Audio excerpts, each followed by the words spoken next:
अलाउद्दीन खिलजी ने बाजार नियंत्रण व्यवस्था की नीति के कार्यान्वयन के लिए एक नए विभाग का गठन किया, जिसे दीवाने रियासत नाम दिया गया था। इसका प्रधान सदरे रियासत कहा जाता है। दिल्ली में 3 अलग अलग बाजारों की स्थापना की गई। दीवाने रियासत के अधीन प्रत्येक बाजार के लिए निरीक्षक नियुक्त किया गया। इसे शहना कहते हैं या शहनाई मंडी भी कहा जाता है, जो योजना लागू करने के लिए उत्तरदायी था।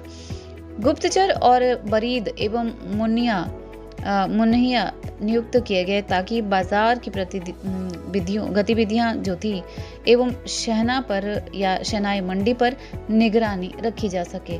पहला बाजार था गल्ला मंडी, खाद्यान्न के लिए बाजार। दूसरा था सराय अदल अर्थात न्याय का स्थान, ये मुख्यतः वस्त्र बाजार था। और तीसरा था घोड़े, दासों और पशुओं आदि का बाजार।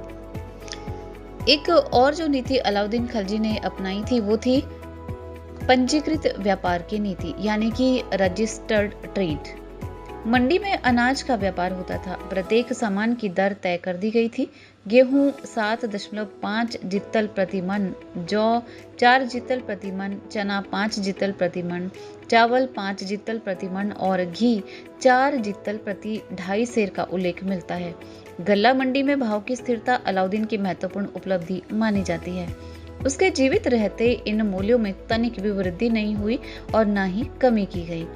तीनों बाजारों की अपनी अलग अलग समस्याएं थी। मंडी की समस्या थी कि कैसे उपयोगी वस्तुओं की सतत आपूर्ति बनाए रखी जाए एवं इसकी उपभोक्ताओं में वितरण की व्यवस्था।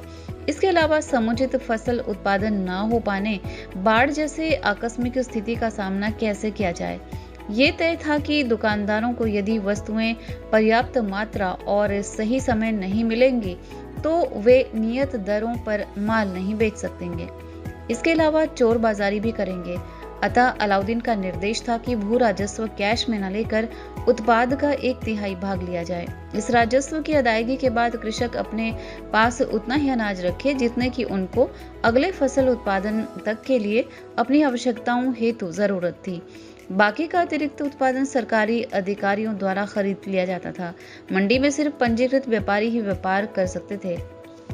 व्यापारी अपनी इच्छा से मूल्य में कोई भी परिवर्तन नहीं कर सकते थे। उत्पादन मूल्य उत्पादकों की लागत से बहुत ज्यादा नहीं होता था। इससे उत्पादकों को उनकी लागत का उचित मूल्य भी मिलता था और व्यापारियों को अधिक मुनाफाखोरी का अवसर भी मिल पाता था। आपातकाल जैसी स्थिति के लिए बफर स्टॉक की व्यवस्था थी ताकि फसल उत्पादन न हो सकने की स्थिति का सामना किया जा सके। सौदागर दिल्ली के चारों ओर सैकड़ों कोस की दूरी तक बसने वाले किसानों से